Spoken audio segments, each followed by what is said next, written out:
ஒன்று அவன் தானே இரண்டு அவன் ஒன்றவன் தானே இரண்டவன் இன்னருள் நின்றனன்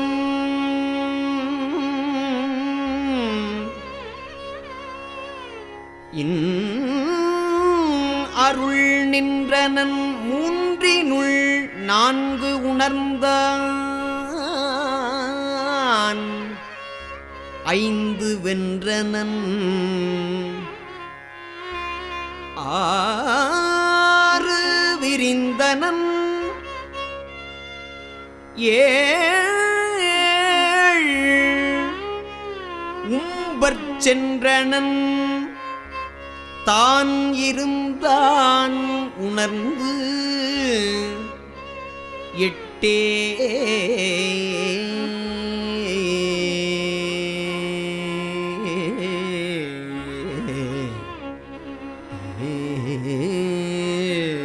அப்ப இதற்கெல்லாம் யார் காரணம்?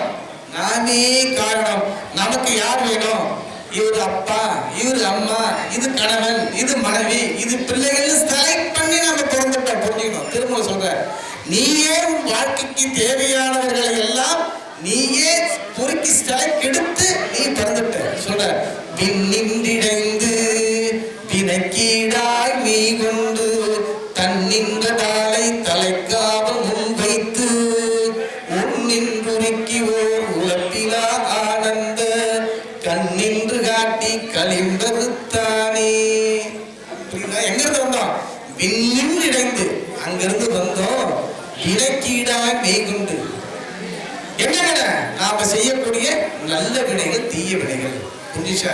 செய்யக்கூடிய நல்ல வினைகள் தீய வினைகளுக்கு வினைக்கீடாய் மெய்கொண்டு இந்த உடலை எடுத்து வினைக்கீடாய் மெய்கொண்டு அதுதான் உடல் எடுக்கிறோம்.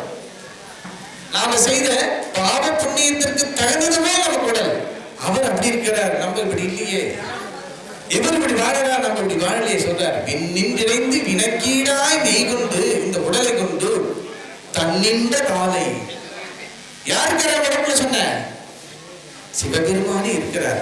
தன்னின்ற அவர் இருக்கக்கூடிய அவருடைய திருவடியை வச்சிருக்கார். அவருடைய தன்னின்ற காலை, அவருடைய திருவடி தன்னின்ற காலை தலைக்காக முன்வைத்து. யாருக்கு நம்ம சொல்றோம்? நமக்கு வந்தது தலைக்கு வந்து தலைப்பாயிடம் போச்சு சொல்றோம். தன்னின்ற காலை தலைக்காக முன்வைத்து நம்முடைய தலைக்கே காவலாக நம்மளை படைச்சு. நம்ம கேட்க தெரியுமா? கடவுளுக்கு போயிட்டு எதுக்கு என்ன படைச்சேன், ஏன் எதுக்கு என்ன படைக்கணும், நான் என்ன உங்களுக்கு படைக்க சொன்னா? நம்ம பசங்க கேட்குது இல்ல, நானும் உங்களுக்கு படைக்க சொன்னேன், நீங்க பத்துட்டு என்ன திட்டி கேட்கறாங்க. அந்த நம்ம என்ன சொன்ன? கடவுளுக்கு போயிட்டு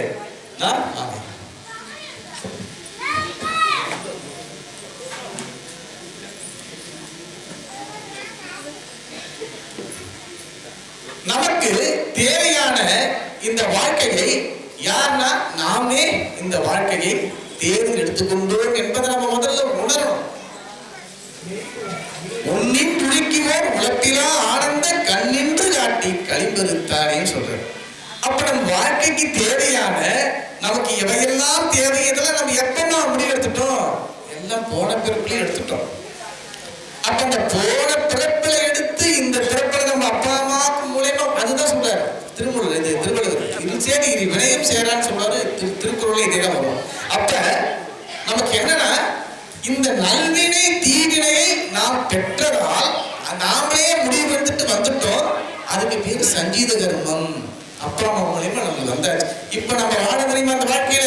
இந்த வாழ்க்கையில எல்லாம் நம்ம என்ன செய்யணும்? அடுத்த பிறப்பு நல்லா இருக்கணும்னா நல்லவைகளை செய்யணும், புண்ணியமான விஷயங்களை செய்யணும், நல்ல விஷயங்களை செய்ய வேண்டும் என்கின்றார். அதுக்கு பிராரப்த கர்மம் நம்ம சொல்றோம். அப்ப இந்த இரண்டு வினைகளின் காரணமாக இந்த உடல் எடுத்து மெய்கொண்டு பிறந்து விட்டோம்.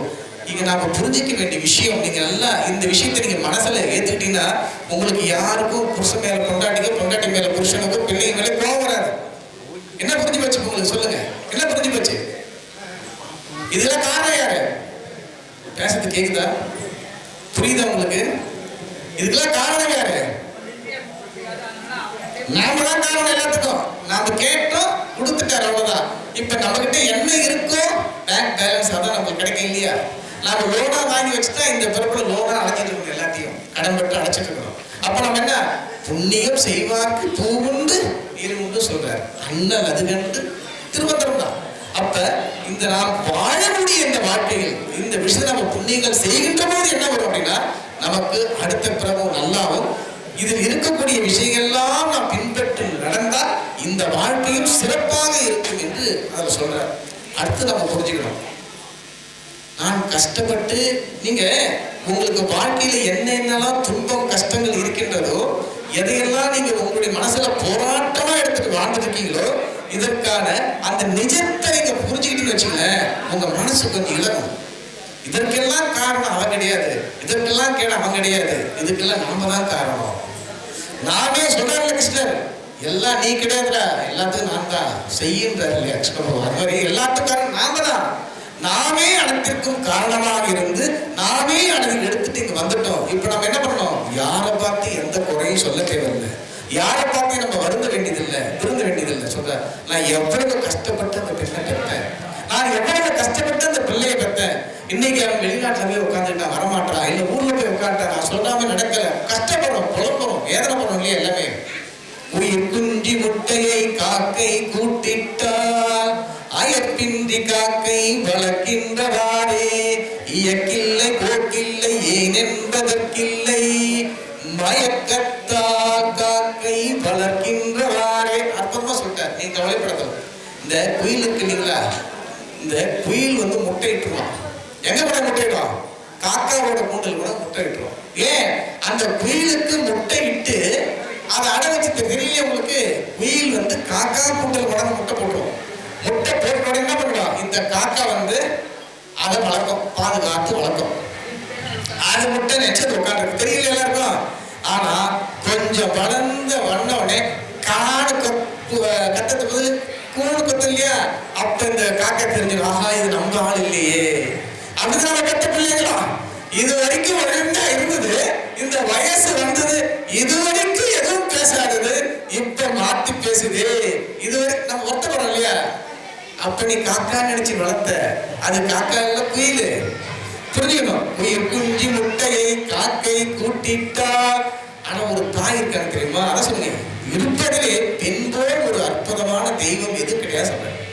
பெண் தான் தெய்வம், அதுதான். ஏன்னா எந்த பெண்ணாக இருக்கான், காக்கைக்கு தன் குஞ்சு பொன் குஞ்சு தான். அந்த குழந்தை கருப்பா இருந்தாலும் சிகப்பா இருந்தாலும் நல்லா இருந்தாலும் குருடா இருந்தாலும் அப்பாவோட வச்சுக்கலாம். அம்மா ஒரு குழந்தை கூட ஒதுக்க மாட்டாங்க தெரியுமா. அதுக்கு என்ன, இது ஏன் குழந்தை தான் நினைக்கும். பார்ப்பாங்க, அப்படியே எல்லாம் திட்டுவான், என்னடா இப்படி போயிருக்கிறேன்னு. அம்மா கிட்ட சொல்லுவான், என்னம்மா எல்லாம் திட்டாங்க, ராசா நீ தான்டா எனக்கு அழகு, ஒன்ன மாதிரி அழகு யாரும் இல்லடா சொல்றோம் இல்லையா. உயிர்ப்பு எப்ப தன்னுடைய குழந்தை தனக்கு அந்த தாய் கேப்ப. ஆனால் நாம இங்க நல்ல ஒரு உண்மையை புரிஞ்சுக்கணும், திருமூல காட்ட உண்மையை புரிஞ்சுக்கணும். அந்த ஆன்மா இந்த உடல் பிறந்ததற்கு நாம் உடல் கொடுத்தோம், அவ்வளவுதான். நல்லா புரிஞ்சுக்கணும், புரியுதா. அது வேறு நோக்கத்திற்காக இந்த பூமியில் வந்தது, பிறந்தது. அதற்கு தாய் தந்தை என்கின்ற அந்த உடலை நாம கொடுத்தோம். அந்த உடலை நாம கொடுத்து அது வளர்ந்ததுக்கு அப்புறம் கடைசி வரைக்கும் அது எல்லாம் நமக்கே பண்ணி அவன் நினைப்பது நியாயமா? நியாயம் இல்ல. அதான் சொல்றாரு, உயிர் குஞ்சி முட்டை காக்கை கூட்டிட்டா அயற்பின்றி காக்கை வளர்க்கின்றவாறே.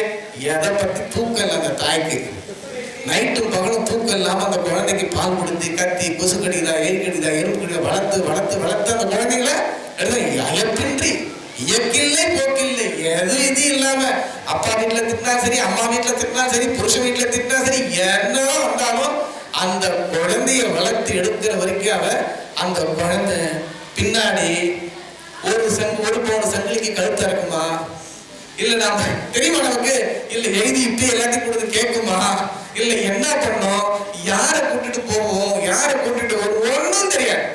எதை பத்தியுமே யோசிக்காம தாய் என்ன பண்ணுவா, அதை வளர்த்து ஆளாக்குவா.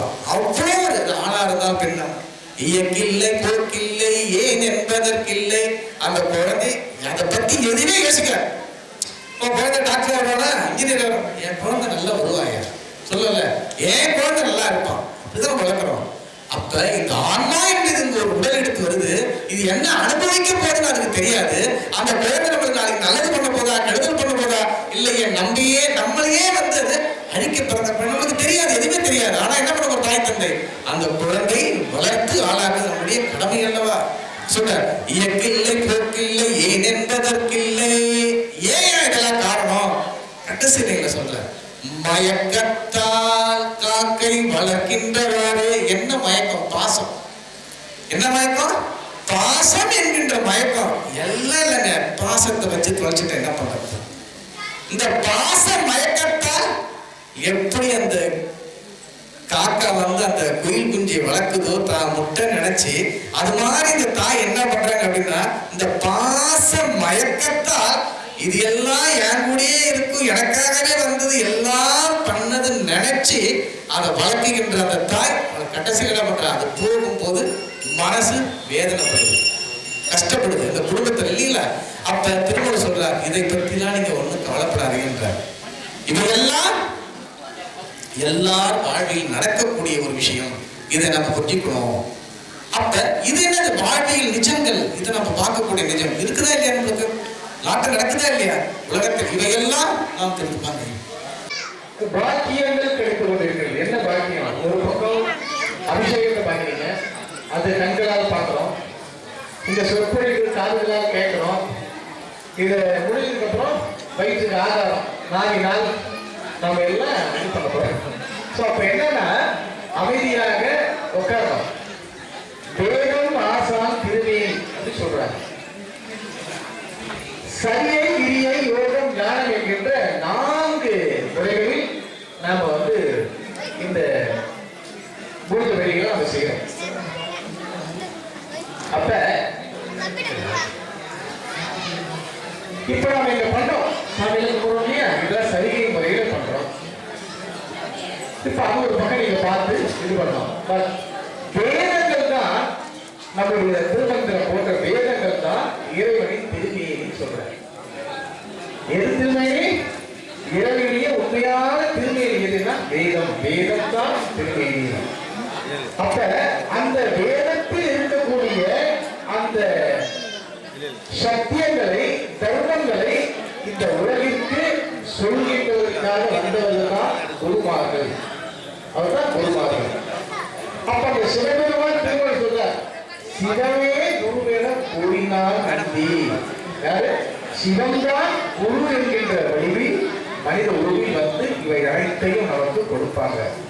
அப்ப நம்மளுடைய வேதம் என்பது இறைவனின் திருமேனி என்பது எது அப்படின்னா இந்த நூல்கள், அந்த திருமந்திரம் நம்ம சொல்றோம். இப்ப திருமணம் சொல்ற வாழ்வியல் நிஜங்கள்ல எதையெல்லாம் நம்ம பார்க்கணும்னு சொன்னேன். மற்றவங்க சொல்ற வாழ்க்கை நமக்கு பிறந்தது எது, எல்லாம் நம் வாழ்க்கையில இந்த பிள்ளைகள் எல்லாம் நாம் ஏற்கனவே செய்த அந்த நல்ல கர்மாக்களின் காரணமாக நமக்கு பிள்ளைகள் வந்தது. அதற்கும் இறைவனுக்கும் சம்மதம் கிடையாது. இந்த வாழ்க்கையை நாம் நல்லா எடுத்துட்டு போனோம். அதுக்கு இது பிராரப்தங்களோட அந்த வாழ்க்கையை எடுத்துட்டு போனோம். இப்படி எடுத்துட்டு போனா இந்த காலகட்டங்களில் நாம் வாழக்கூடிய இந்த காலகட்டத்தில் நாம் என்ன செய்யணும்? நன்மையை செய்யணும், தர்மங்களை செய்யணும், தர்மங்களை செய்யணும். இந்த உடல் இருக்கு இல்லையா, இப்ப இந்த உடலுக்கு என்னென்னமா தேவை? என்ன தேவை? இந்த உடலுக்கு உணவு தேவை. முதல்ல உணவு தேவை இல்லையா? அப்ப திரும்ப சொல்றாரு, அதையும் சொல்றாரு, அழகா சொல்றாரு. இந்த தர்மத்தை, இந்த உணவை எப்படி கொடுக்குற சொன்ன, காக்கை குயில் குஞ்சுகள் சொன்னேன். குஞ்சு முட்டை காக்கை குட்டிட்டால் அயப்பின்றி காக்கை வளர்க்கின்றவாறு இயற்கில்லை போக்கில்லை ஏவென்பதற்கில்லை மயக்கத்தால் பாச மயக்கத்தால். இந்த பாசத்தை நாம வச்சு இந்த உலகத்தில் பாச மயக்கம் என்கின்ற அந்த கல்வியில் மாட்டிக்கொண்டு பாச மயக்கத்தால் கடைசியில இந்த பாசங்களை எல்லாம் கடந்து அந்த பாசம் என்கின்ற அந்த கருத்தை அறுத்து கடைசியில் நாம் போய் சேர்வது எங்கு என்றால் அது இறைவனின் திருவடிகள். கலிம்பருத்தான் எங்கள் கண்ணுதல் நந்தி, கலிம்பருத்தான் அருள் கல்வி பித்து, கலிம்பருகாத கதிரொளி காட்டி பளிங்கில் பவழம் படித்தான் தனியே. பளிங்கிற என்ன தெரியுமா? களிம்பருத்தான் சொன்ன இந்த களிம்பு எல்லாம் பசங்க தெரியலையா? மந்திரலாம் படிச்சீங்க. அப்ப தெரியுமா? களிம்பருத்தான் சொன்ன. அப்ப அந்த களிம்பு என்பது நமக்கு ஆணவம் கண்மம் மாயை என்கின்ற இந்த 3 மலங்களை நாம் என்ன சொல்றோம்? களிம்புன்னு சொல்றோம். இந்த 3 மலங்களையும் நாம் அறுக்க வேண்டும். அதுக்குதான் பிறவிதோறும் பல பிறப்பாக நாம் வந்துட்டே இருக்கிறோம். ஒரு கட்ட ஆயிடும். பிறந்து பிறந்து வர வர இந்த களிம்பை நாம் இந்த ஆணவ கர்ம மாயை என்கிட்ட கழிப்பது. கழிந்ததும் தான் எங்கள் கண்ணுதல் நம்பி நெற்றிக்கண்ணுடைய சிவபெருமான். சிவபெருமான் நெற்றிக்கண்ணுடைய அவருக்கு பேர் தெரியுமா? ஆறா அமுதன். பேர் என்னது? ஆறா அமுதன். ஆறா அமுதன் என்னது பேரு? பக்கத்தில் இருக்காரு எல்ஐசி ஏஜென்ட் அவர் பேர் ஆறா அமுதன் சொல்றாங்க. அப்ப ஆறா அமுதன் அப்படின்னா ஒரு பொருள் ஆடிவிட்டால் அது கெட்டு போயிடும். கெட்டு போயிடுமா இல்லையா? சூடா இருந்தா கெட்டு போகுமா? போகாது. அப்ப இந்த உடலாகப்பட்டது இந்த இறைவன் சிவபெருமான் இந்த உடலில் இருக்கின்ற வரைக்கும் இந்த உடல் என்ன இருக்கும்? சூடாகவே இருந்துருக்கும். அப்ப சூடாவே இருந்துட்டு இது என்னைக்கும். அப்ப சிவபெருமான் ஆறா அமுது அப்படின்னா அமுது என்னைக்கு ஆறாது அதுக்கு பேர் அமுது. புரியுதுங்களா? ஆடிவிட்டால் அது அமுது கிடையாது. அப்ப சொல்ற சிவன் என்பது ஆறா அமுதன். என்றைக்கும் அவன் இருந்து கொண்டே இருப்பான். அவன் ஆறா அமுது. அப்ப அந்த அமுது என்பது அந்த அமுது எப்ப போயிடும்? இந்த உடலை விட்டு சிவபெருமான் போன உடனே இந்த அமுது உடல் ஆறி போய் உடனே ஆயிடும். சில்லுன்னு ஆயிடும். பாத்தீங்களா? அப்ப அவர் சொல்றாரு கலிந்தருத்தான் எங்கள் கண்ணுதல் நம்பி கலிந்தருத்தான் அருக்கண் விழிப்பித்து. அருளுடைய கண்ண அருக்கண் நம்ம கொடுத்துட்டார். இப்ப நம்ம எல்லாம் பூஜை பண்ண அருக்கண் இருக்கிறோம். நம்ம அருக்கண் விழிப்பித்து தூங்காத விழிச்சி பொருள் கழித்திரு பசித்திரு விழித்திரு விழித்திக் கொள் கழிப்பதுத்தான் எங்கள் கண்ணுடன் நன்றி கழிப்பதுத்தான் அருள்கண் விழிப்பித்து. அப்ப சொல்றாரு கழிப்பதுக்காக மீண்டும் இந்த வாழ்க்கையில் இந்த ஆணவம் கண்ணும் என்கின்ற முன் மலர்களும் அணுகாத இந்த உடலுக்கு என்ன தெரியுமா சொல்றாரு? பளிங்கு. இந்த உடலுக்கு என்ன பேரு? பளிங்கு. இந்த உடலுக்கு பேர் என்னது? பளிங்கு. பளிங்கில் பவழம். பவழம் என்ன கலர்ல ஐயா இருக்கும்? சிகப்பு கலர் இருக்கும். சிவபெருமா பாருங்க. அப்ப இந்த பளிங்கில் பளிங்கான இந்த உடலில் பவழம் சிவபெருமா உயிர் என்ற உடலில் பளிங்கில் பவழம் பதித்தான். இந்த உடலில் உயிரை கொண்டு வந்து வைத்தான் இறைவன். பளிங்கில் பவழம் பதித்தான். யாரு? பதியே. அவரே சொல்றாரு பளிங்கில் பவழம் பதித்தான் பதியே. புரிச்சப்ப கலிந்தருகாத கதிரொளி காட்டி பளிங்கில் பவழம் பதித்தான் பதியே. அப்ப அந்த பதி இந்த அப்ப இந்த சிவபெருமான் இருக்கு. இப்ப இந்த உடலுக்கு தேவை ஐயா சொன்ன மாதிரி உணவு தேணும். உணவு தானே வேணும். அதுதான் இருந்தால் வாழ முடியும். அப்ப இந்த தர்மத்தை நாம் உணவுல தர்மத்தை செய்யணும். நீங்களும் ஒவ்வொரு மாசமும் நீங்க நடக்கும் போது உங்களால இயன்ற எதுவோ 100 ரூபாய் இருக்கலாம், 50 ரூபாய் இருக்கலாம், எதை வேணாலும் அதிகம் சொல்லக்கூடாது. அவர் சந்திரசேகருக்கு ஒவ்வொரு நாள் அங்கதான் இருக்கு சென்னையில. ஒவ்வொரு மாசமும் அஸ்வினி நட்சத்திரம் இன்னைக்கு என்னால் முடிந்தது அன்னதானத்துக்கு அனுப்பிச்சுங்க. 1 ரூபாய். ஏன்னா நம்ம என்ன பண்ணணும்? நம்மளால முடிந்த தர்மத்தை என்ன பண்ணணும்? கொடுத்துக்கிட்டு இருக்கணும். ஏன் உணவுக்கு முக்கியம்.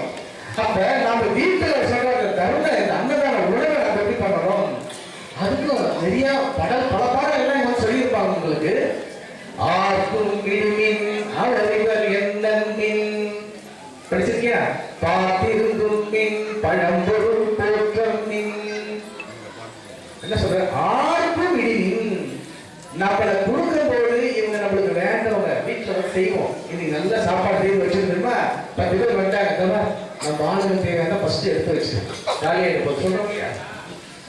மனுஷன் புத்தி நமக்கு முதல்ல எடுத்து வச்சு 4 பேர் அப்படி சொல்லிட்டு மீது கொடுப்போம். அப்படி பண்ணக்கூடாதுன்ற ஆளுக்கும் மீதுமின் எல்லாருக்கும் தர்மத்தை கொடுக்கணும். ஒரு சோறு இருந்தாலும் அதை பகிர்ந்து எல்லாருக்கும் கொடுக்கணும். ஒருத்தர் கொடுக்கூடாது. எல்லாரும் அதை சாப்பிட்டு பசியாகணும். கடைசியில் மீது போச்சுன்னா அப்படி இந்த ஜீவராசிகளுக்கு இங்க இருக்கு பாருங்க. இந்த 84 லட்சம் யோனி பிறப்புகள் எல்லாம் எங்களுக்கு வேலைகள் எல்லாத்தையும் நாம கொடுத்துட்டு போயிடலாம். அப்ப ஆர்க்கும் விடுமின் அவர் இவர் என்னென்ன இவர் வேண்டப்பட்டவர் வேண்டாப்பட்டவர் என்னாவே அப்படி நிலை செய்தால் அது தர்மம் இல்லை. ஆர்க்கும் விடுமின் அவரவர் என்னன்மின் பார்த்திருந்தும் சொல்ற யாரு வராங்க 4 பேர் வீட்டுக்கு வருவாங்களா பார்த்துட்டு அவங்களுக்கும் கொஞ்சம் சாப்பாடு எடுத்து வச்சுட்டு பார்த்து யாராவது வராங்க பார்த்து இருந்துட்டு அப்ப சொல்லுவாங்க வீட்டுல சமைச்சு இன்னும் 2 பேருக்கு சாப்பாடு இருக்கிறாங்க வச்சு யாரும் திடீர்னு வந்து பசினா நம்ம வந்து என்ன சொல்லக்கூடாது, பாட்டி இருந்துங்கள். ஆனா அதுக்கு அர்த்தம் சொல்றாங்க, 10,000 வருஷத்துக்கு முன்னாடி அவர் தெரிஞ்சுட்டானே தெரியல, அப்பயே ஃப்ரிட்ஜில் வந்துச்சாங்க, சமைச்சு தூக்கி ஃப்ரிட்ஜில் வைக்காத சொல்றாருமா. நான் சொல்லலை, மாலை 10 நாள் 20 நாளைக்கு ஒரே ஆட்டி தூக்கி ஃப்ரிட்ஜில் வச்சு தூக்கி காமிச்சுதானே அவர் கேட்கணும். நம்ம அது தீபாவளி முடிச்சுட்டு அதுக்கப்புறம் ஐயா சாமி அவர் வந்து திருவாரூரிலிருந்து அவர்கள் வந்து உங்களுக்கு அருள்களை வழங்குவாங்க. அதையும் முடிச்சுட்டு நம்ம இருப்பாங்க. சரிங்களா? நன்றி.